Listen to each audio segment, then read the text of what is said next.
Welcome everyone to Tea Time, a cup of loving kindness. I'm Mattie, a LovingKindness Faerie, and your host of the show. This is episode 3, part 2 of Owning Your Own Story, a pathway to loving kindness. And as mentioned in part 1, my co-host Abby Bayquen is here to walk us through an exercise of owning our own story. And so I'll let Abby, take the lead in walking us through that.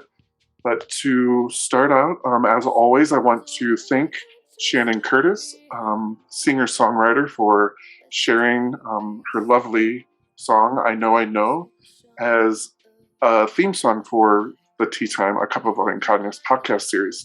It's just amazing to have your support, and we really honor your artistic expression every time we get to play it here at Tea Time. Abby, take it away. Hey, Mattie. Hey. So before we begin and jump into it, I wanted to thank you because you not only inspired the autobiography process, but you helped inspire me and push me towards my own podcast. So thank you. Thank you for this opportunity to share my definition of what loving kindness can be. And that is to own who you were, because it's who you are now. Or cut that out. When I was applying to Princeton, they had these exercises where you were able to really express yourself. And that's where I was able to own my story. So that's where this comes from. I give credit to those application questions. And I'm very grateful that I'm able to exude owning your story. I want people to have the ability to do this as well, because it's freeing when you own your story. It's so freeing. And not only is it a cathartic experience, but it helps you move forward, actually. I wanted to elaborate a little on the differences between looking back and owning your story. Really quickly, there's more of a pride element in owning your story and saying, yeah, that happened, but, you know what I mean? Versus looking back tragically and trying to relive it. It's like, can you separate yourself from your past and tell your story versus bringing yourself back there? All right. So there's a 5-step process to this. The important thing is a mentality and a why before those 5 steps. So I'll try to get through it real fast.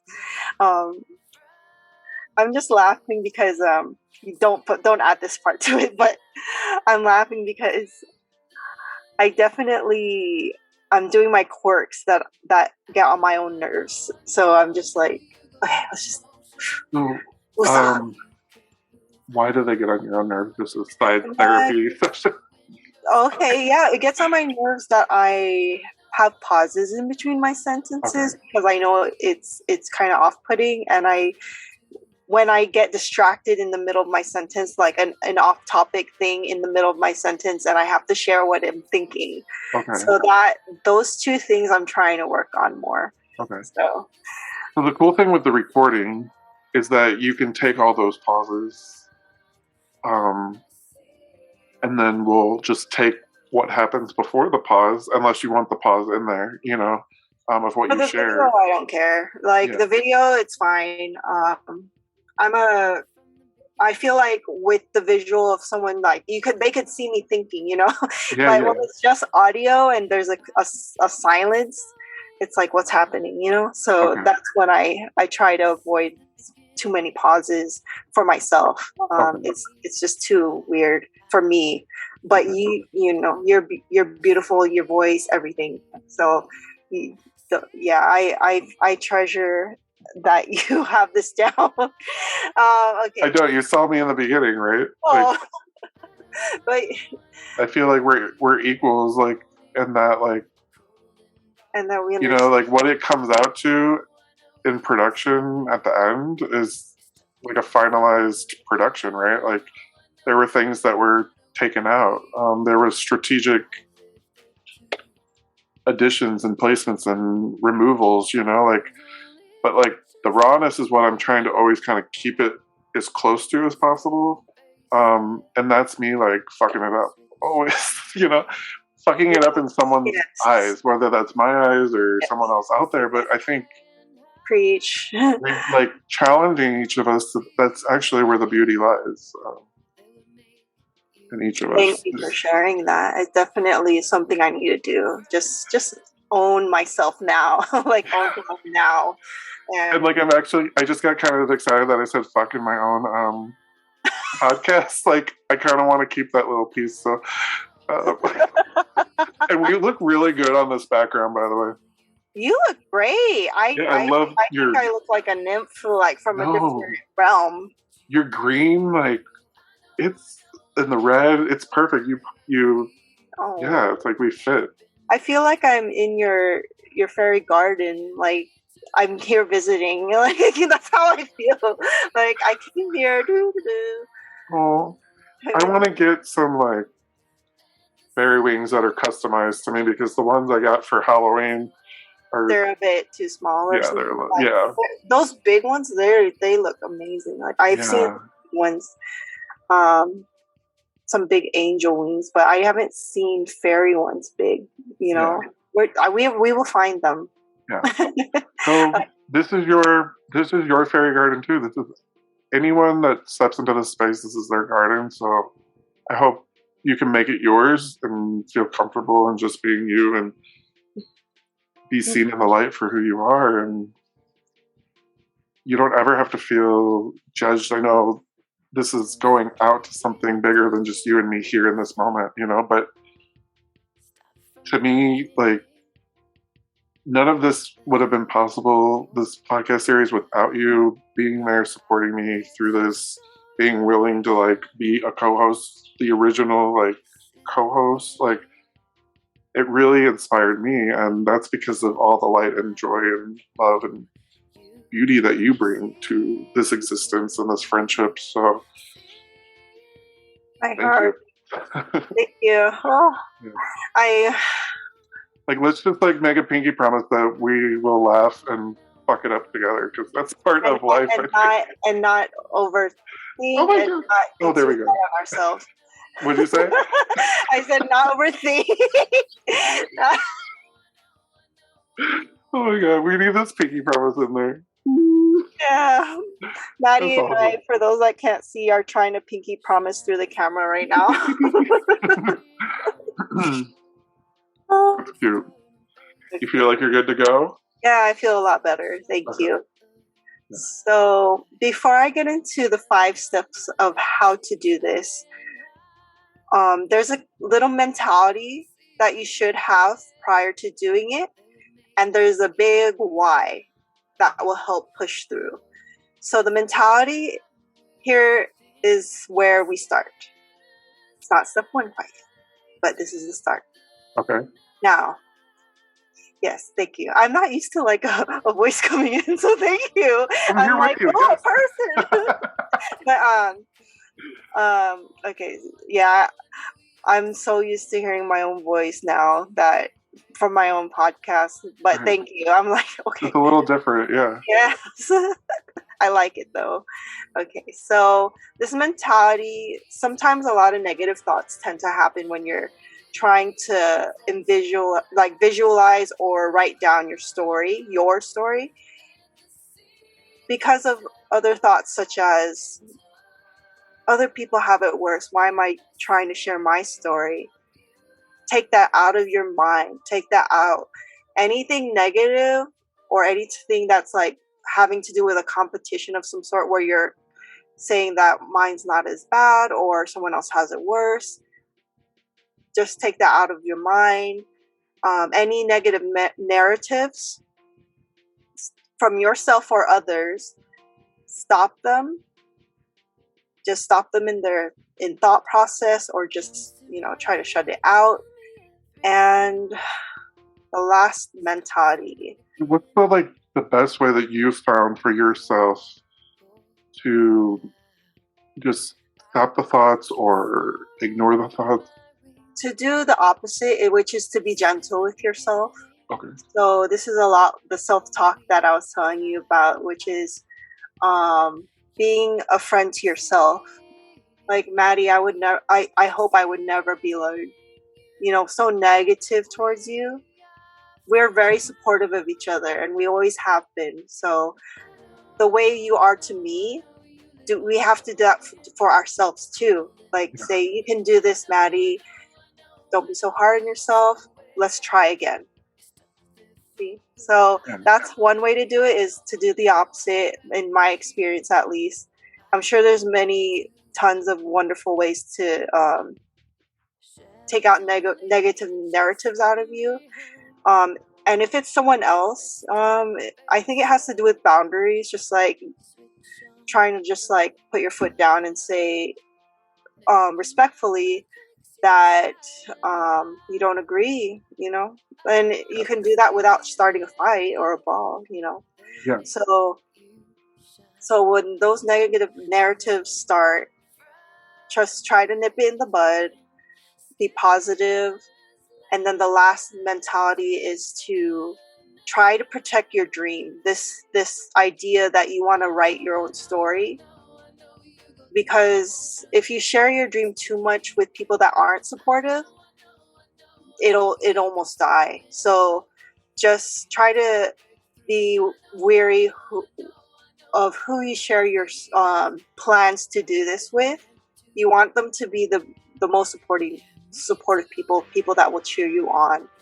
So after you have your mentality of just being positive and taking out negative narratives about other people's story being worse or something, we need to know why we're doing this.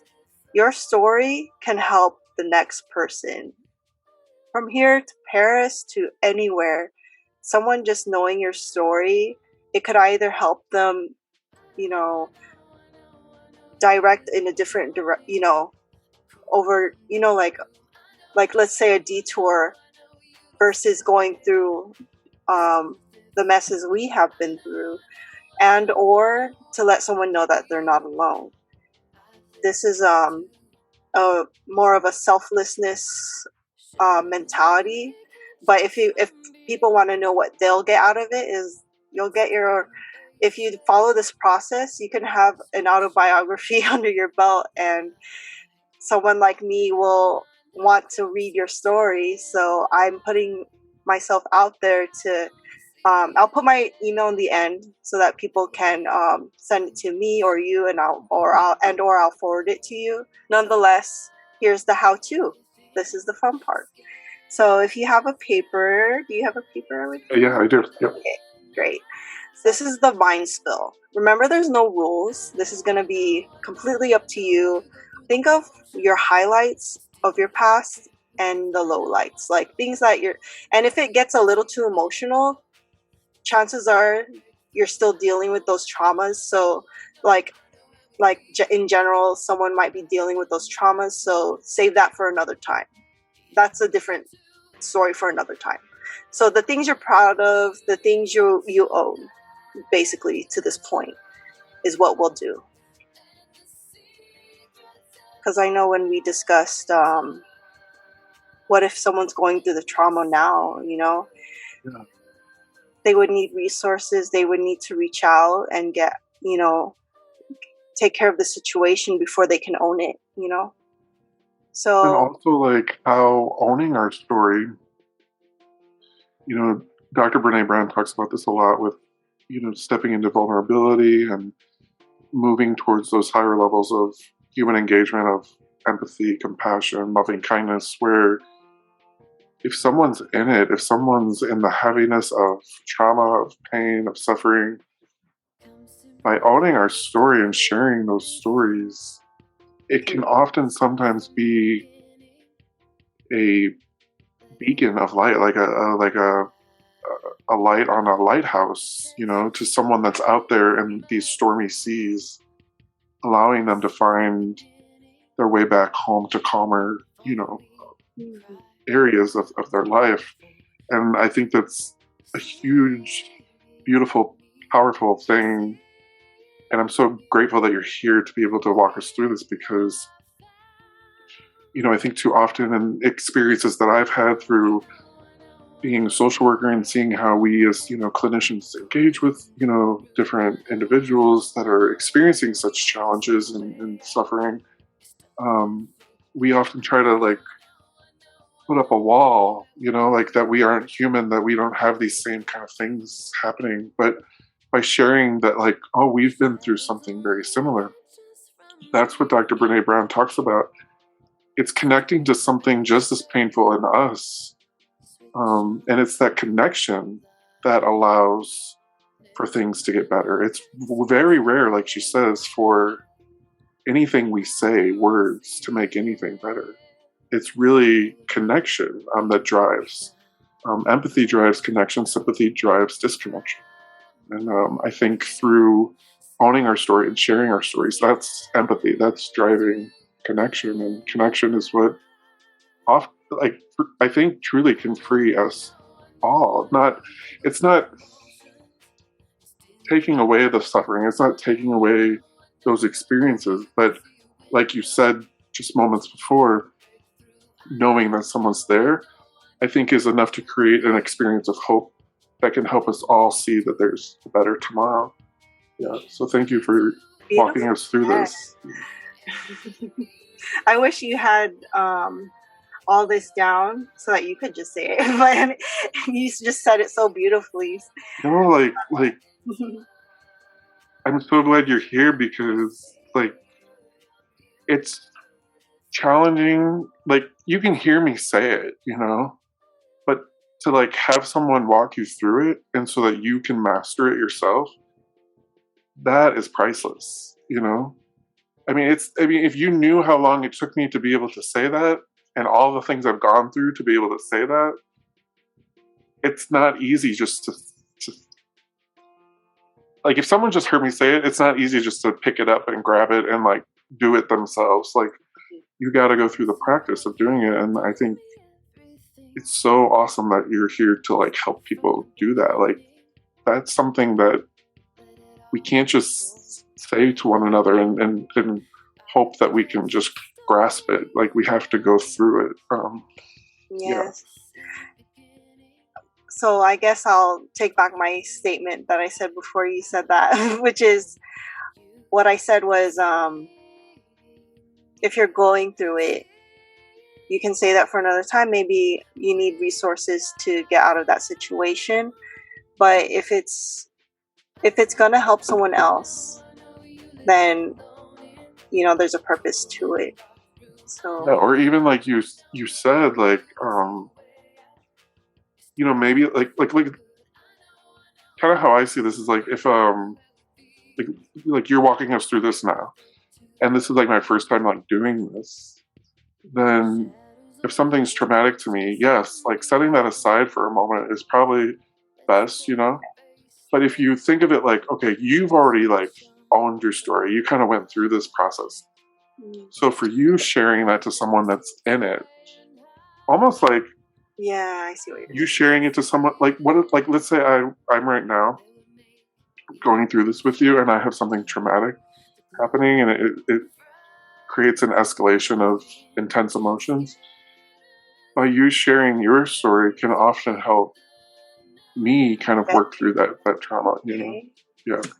All That's kind of right. like what I was trying to like. This should be a exercise two people should do together. That could be something optional. Okay. That would be a great idea. So I love that, how that birthed through this conversation. Yeah, it's like, by being together, it's like sometimes we can see things that we can't see by ourselves, maybe. And help encourage each other to just accept and own. Yeah. So one thing I forgot to mention about mind spilling your highs and lows is just to try to leave it to like 1 to 3 words, like just so that it's a mind trigger to you, like exactly what you experienced. But if you were to just jot down a note so that when you go back to it, you know what you're talking about. You know what I mean? Like, I wouldn't know what you're talking about, but that's what matters. Okay. So any type of trigger words in the good way, where you're like, oh, that time in Japan, or that time. Like, for instance, my jotted words were just really simple: JRTC. And this is a bit deep, but I won't go into it, but some people might know the R word. That's one of my points. And let's see, I have a lot of them. It doesn't matter how many you put or how little. This is what I love about this process, is that it's pretty rule free. I put stuff in the introduction here. I'm like, just don't tell my English teacher, like, stuff is just like a sin. But like, if you say stuff in English books or like anything like that in papers, it's like, what? Yeah. But no, this is to show that it's very rule free. This is how you want to do it. This is a guide.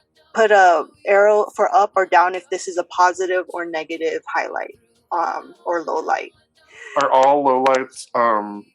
No, like, I have several lowlights that I own. Okay. Yeah, I own them. I don't feel any sort of hurt, or and even if I do, I can get out of it, and I see the positive spin to it already. Okay. If you don't have the positive, like, that's another part of this exercise. So it's the type, like, your own jot keywords. Okay, that's a lot better. Keywords to your highlight or low light, and then if you find yourself getting lost in, like, you accidentally trance into what you are writing about, that's a sign that maybe you need to work it out more, so maybe that's for another time, another book, but these are the ones we own. So it shouldn't take more than like a good 5 minutes to jot them down, like, just like how you were able to. After you do that, do you want to do them in chronological order is a question. Some people want to, like, I feel like some people would want to do topical or in order of importance. I do it chronologically just because it's easier. Yeah, I feel like I would do that too. And it makes more only sense. Because, yeah, to me, it's like linear. the path of my story. Yeah. Okay. What do you think? Just put them, I definitely put them in order, just the same, like, so go ahead and put them in order if they're not already. Okay. Next thing, just change the years or whatever numbers you have on there as into chapter. So now you have chapter 1, chapter 2, and you can add fillers if you have other things you're grateful for. So if you have other stages in your life that you're completely grateful for, you could add those in. Just make sure it's in the right spot. And then the next step to that is to put them in, that's actually step 2, chronological order, or in whatever order you want. 3 is to not only expand it, this is where we get to write about it. This is where we get to talk our stories and write about it. My suggestion is to put a lesson in the end. Like, what do you want your reader to know? What do you want them to gain? What do you want them to learn from you, so they don't, either go through it or that they can heal too? What's the lesson? So that's a template.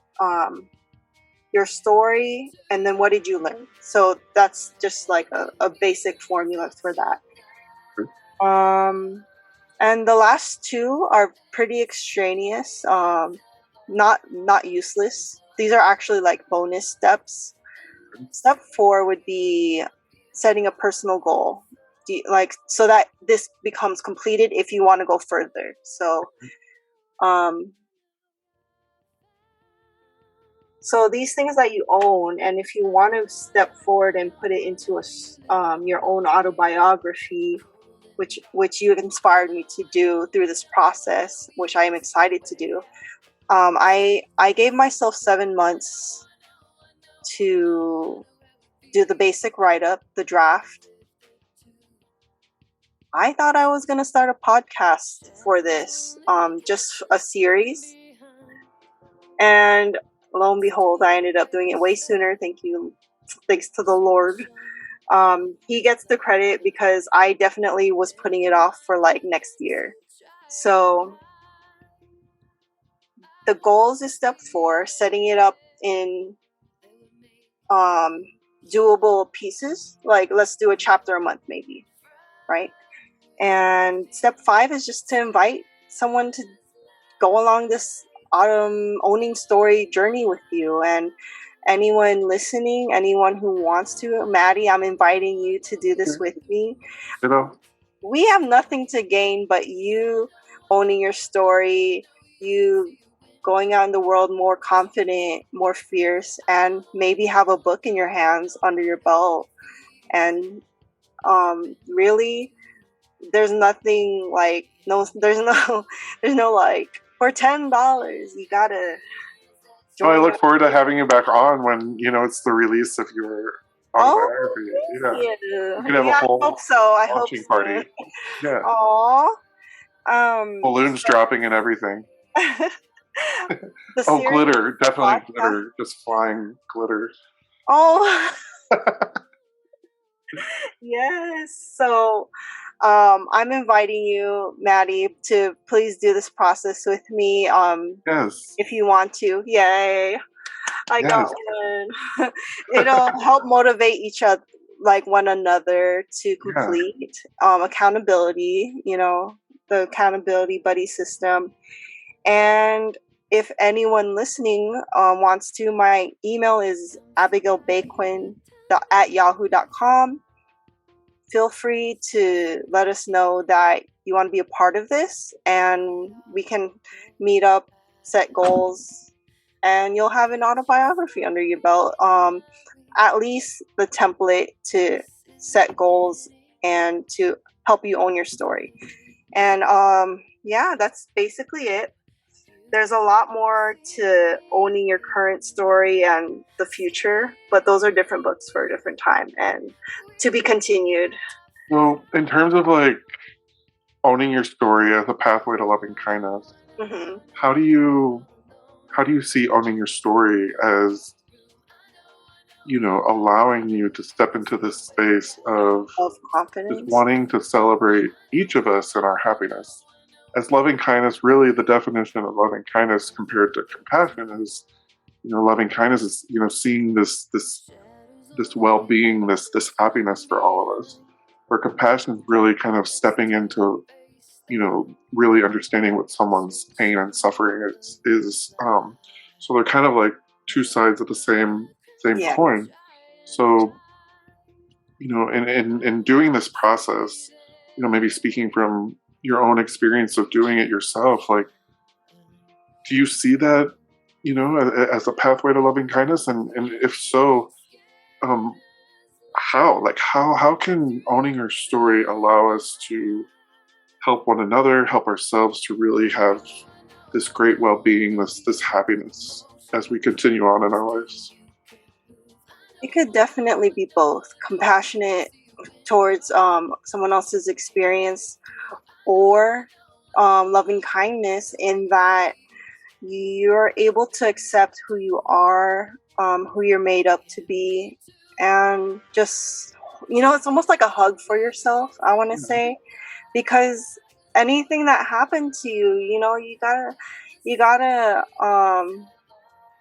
see the positive. Like, that's basically what it is, this exercise. And for example, like the Princeton scholarship questions probably do a better job of helping you own your story than this template does, because it helped me own my story, period.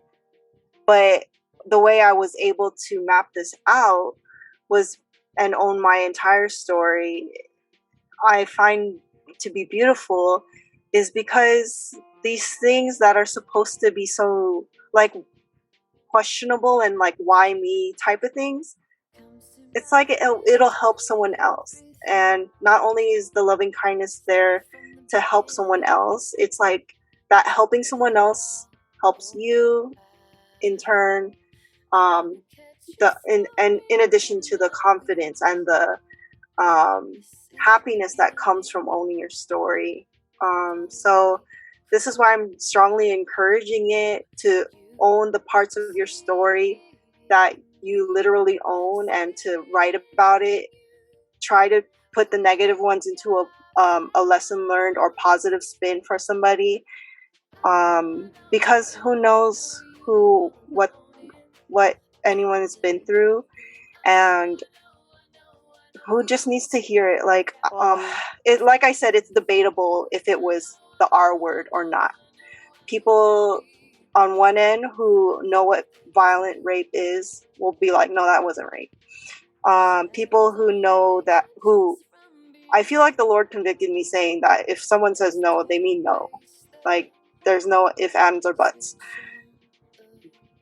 There are people that on that end that, informed me that that was rape, So that is my R word chapter. I was only traumatized when I was told it was the R word. And I was angry with myself for a good week before that. And now this is turning to a little bit of a therapy session, but I want women and young girls to know that they shouldn't. My mistake was thinking I could sleep in the bed with a man and not get tempted, and not tempt him, and just keep pushing him off. I kept pushing him off nightly, saying no until I couldn't,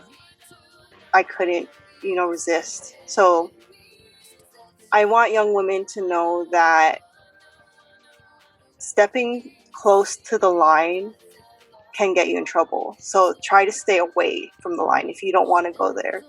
And I think that other than young women knowing that, I don't like sharing that story too much, because it's like, I do think of the women that were unfortunately violently taken, or like, things of that sort. And I'm like, this is,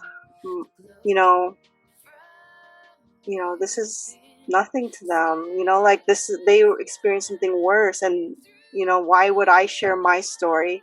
It's just so that the next person will know how to avoid it. And I want to reassure you that if it felt that way to you, then that's the way it is, and it doesn't make anything of what they went through any less violent or horrible.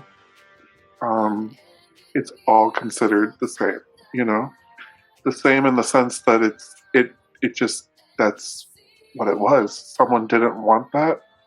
Someone maybe tried over and over to express no, but someone still crossed that boundary. That boundary being crossed is the same thing. The intensity to which that same thing happened is the difference, but that doesn't mean yours is not and theirs is. But a story that kind of relates, that's completely kind of out of that area, is regarding like my mental health. And for about 10 years, I was seeing a psychiatrist who was basically like just overworked. Like there weren't enough psychiatrists out there to take on the amount of people that needed the help.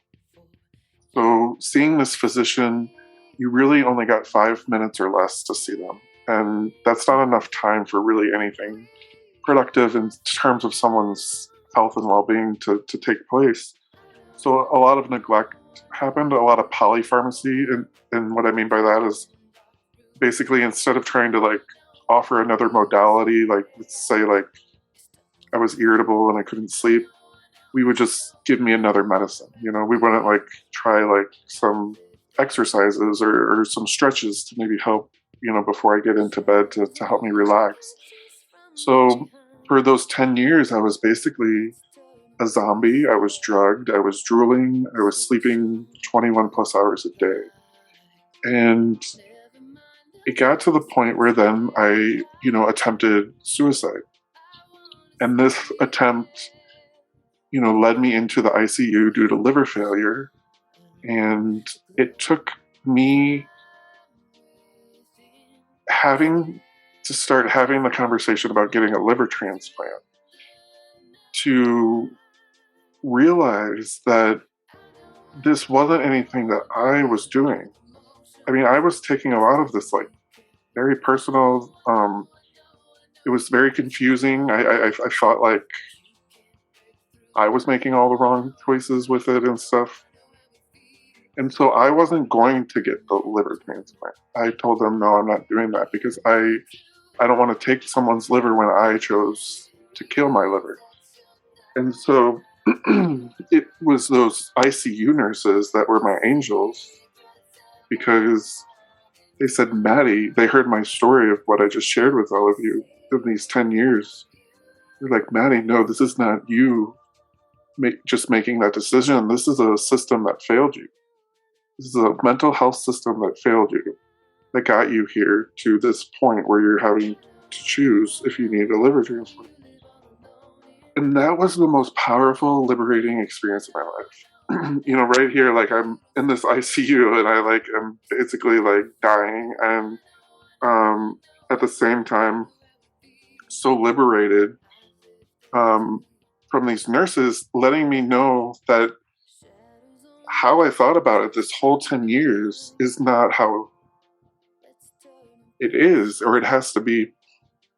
And so the other piece of that is that I was thinking, oh, I had this psychiatrist 10 years ago that I met or was given to in a hospital. So that means I have to stick with this psychiatrist for the rest of my life. They're like, no, you can get a new psychiatrist. So we called up a resident from the resident clinic, and they came up, and I didn't know they were residents at first. I thought they were just, real, I know they're real doctors, but like not newbies. And they came up and did a whole new psych evaluation, and it's been a God gift to have them because they're fresher, like they have newer perspectives. They're young in terms of how kind of we think about things, not really restricted. I don't think they're as burnt out. They have some just more compassion in their step. And so my whole point in sharing that in relation to what you shared is that I thought like it was me, and what I realized is like me going down that destructive path was not how I saw it. Like it was because of that, And so for you, I think when I heard what you shared,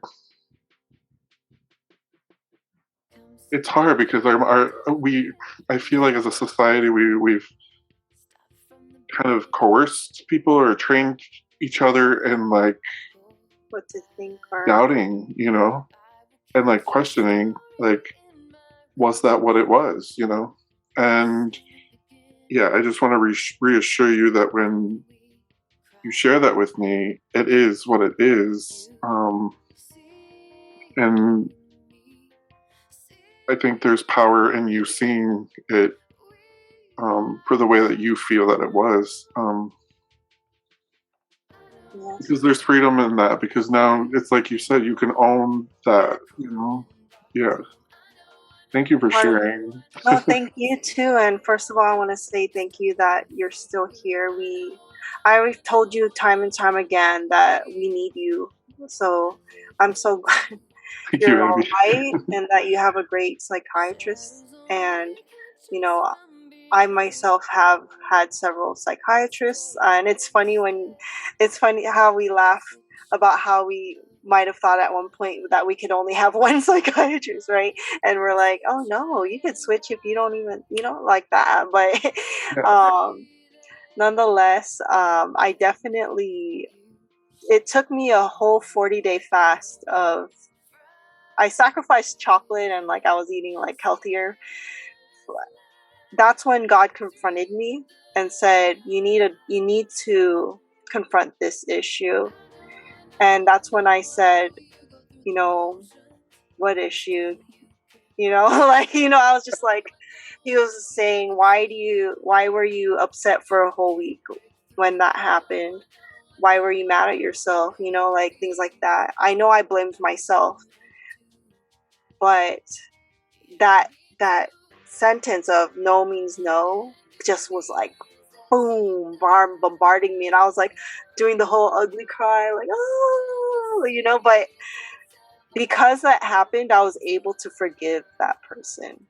So it's like, either I could have been in my happy bubble with a lot of trauma in my baggage, with unforgiveness, but now I'm able to know that I could have made a wiser choice, but that's for the next person to decide on their own, and actually that I'm able to forgive. That was the big thing. I'm like, you know what? I feel like the Lord brought that issue up because not only did he want me to start the healing process, but because he wanted me to forgive that person.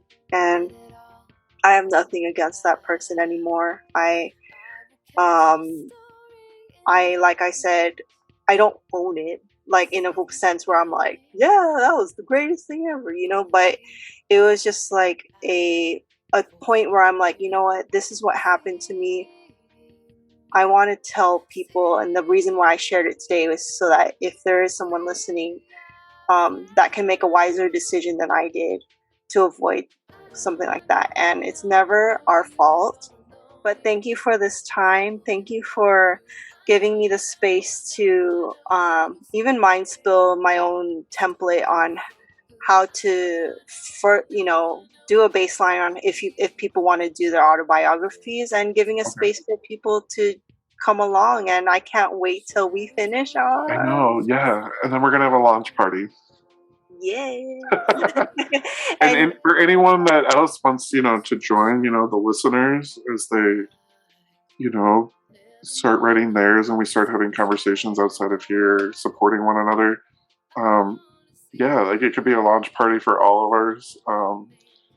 As a cool, like, owning your story little event, that now others can see what comes out of that power, and us, really looking at what we went through and how we can really step into that and letting it be almost this light that like shines out of us as we move forward wherever we travel, along this journey.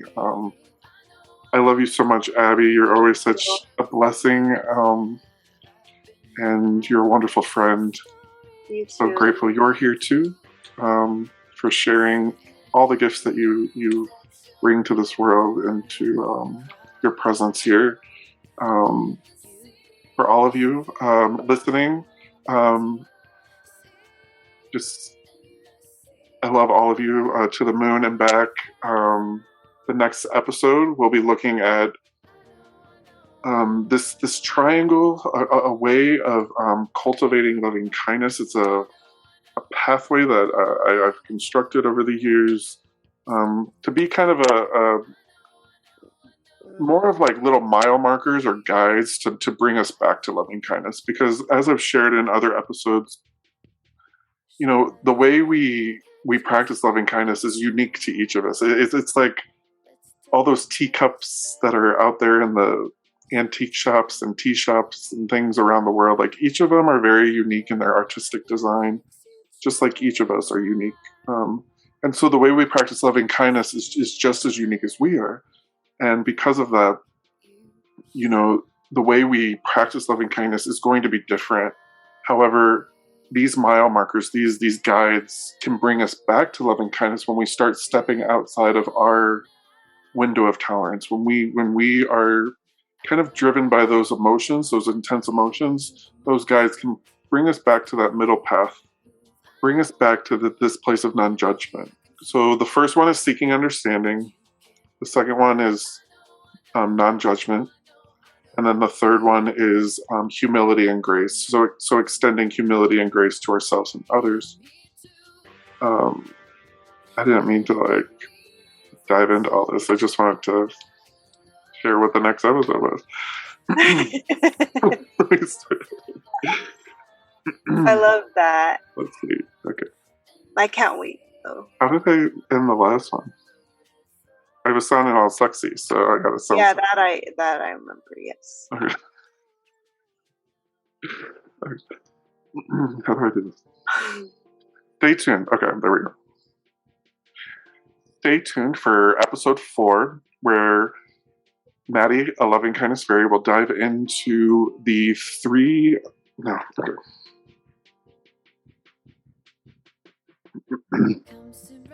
Stay tuned for episode 4, where Mattie, a LovingKindness Faerie, will dive into the pathway of cultivating loving kindness, a triangle that I don't know what I'm trying to say. It always takes me a second. Sorry. No worries. Okay.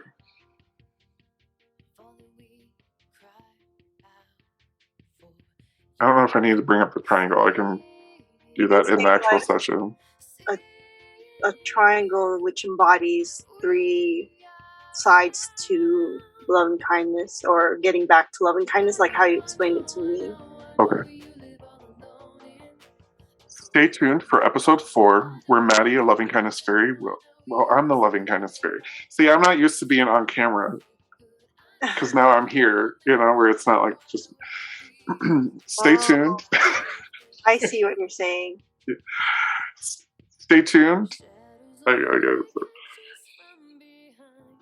This is what I do when I'm not like here with you recording. Should I be off the screen? Just you and you record? Or I can crop it out. Oh, okay.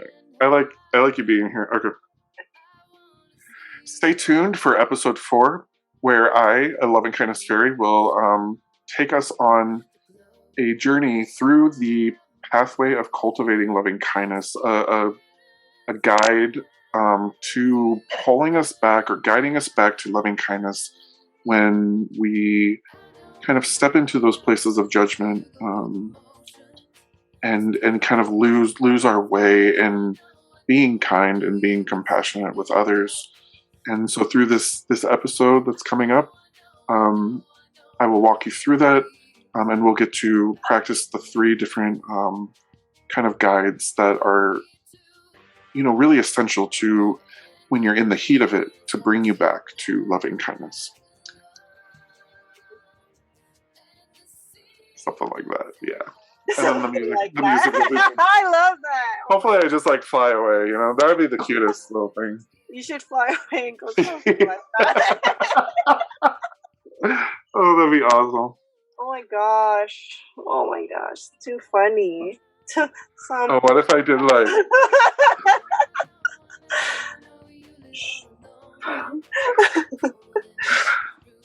I'm like Pocahontas in my little Do I look like I'm climbing this? Oh yeah.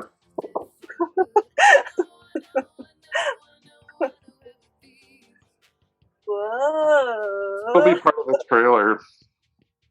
Oh my gosh, I forgot we're still recording. It's okay. You'll get to see it before it goes out, so. I love you so much. I love you too. I love us. We look really good on this background. We look really good on this background. Oh, you too. Yes, you do. I really feel like you're in the jungle. I really feel like you're there, and it's awesome. It's like that. The lighting, huh? It's that.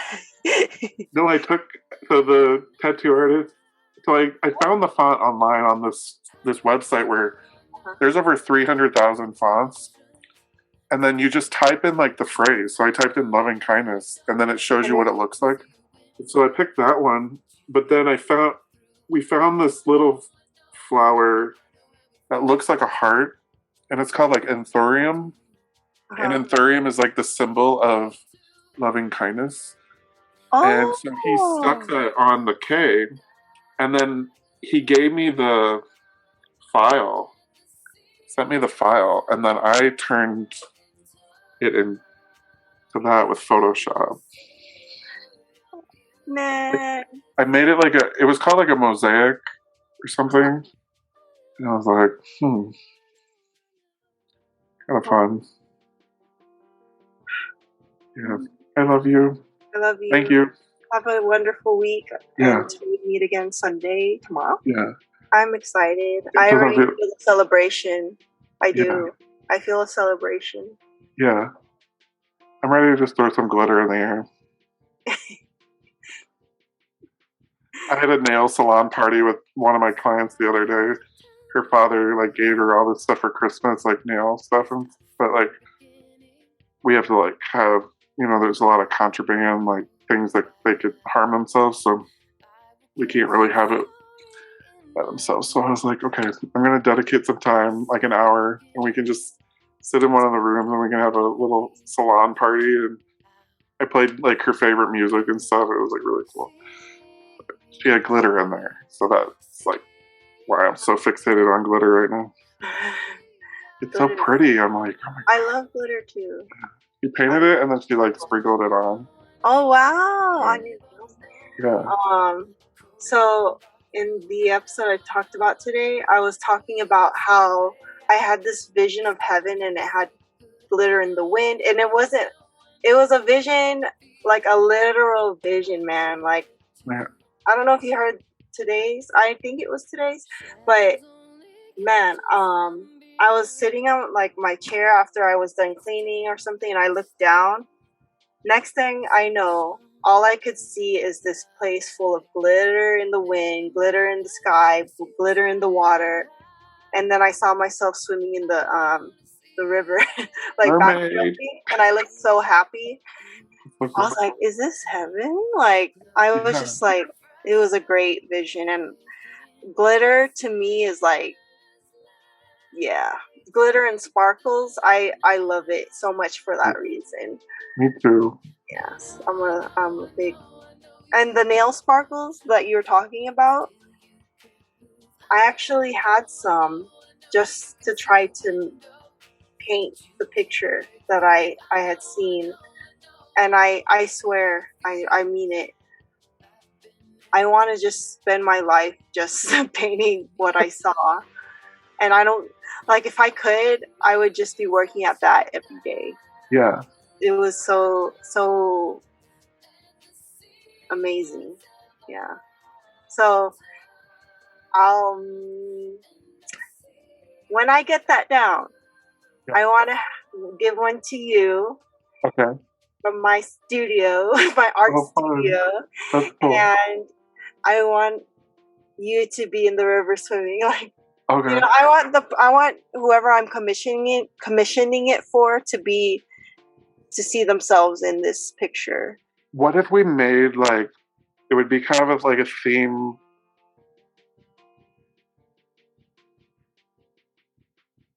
Did I tell you about like the open like space headquarters I wanted to create? Like that looks like this. Okay, so in this space there's gonna be like little creek rivers, okay? And there's gonna be some film guy that's on like a track so he can follow us as we're swimming. And then there's gonna be a bunch of glitter in that water. And then we get to choose like our like really beautiful mystical outfits, and then you'll be on one like river and I'll be on the other, and like we'll get to be able to see each other because there's gonna be like a video, and then we can like, I don't know, I'm just being silly, but I hope it hope it looks yeah. Right now my brain is not as I'm sure it'll look great. Let's just say that. Drop off like down a waterfall. Same. Yeah, just around the river bend. A waterfall? Yeah. Oh, that'd be crazy. Yeah, because then we fly. Our wings spread out.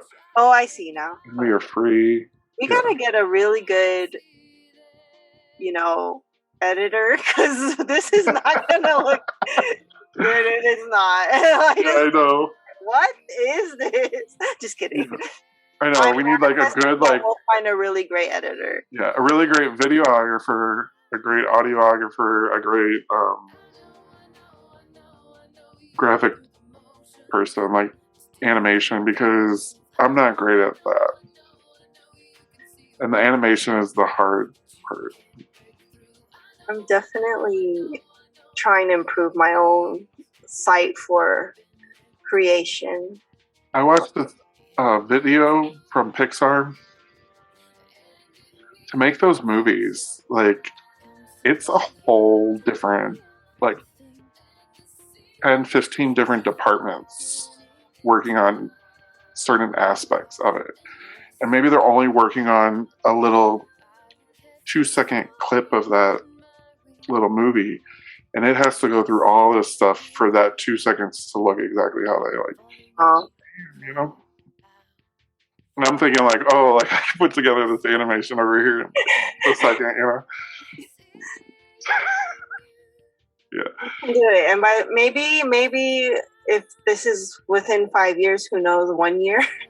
Yeah. Who knows? And it has to be a team, you know. Technology might be advanced. Yeah. Yeah. For our vision. Yeah, and like who knows who we meet along the way, you know, that have those skills already. I can't wait for our manifestation. Yes, let's do it. Just let me know, I'm ready. Like.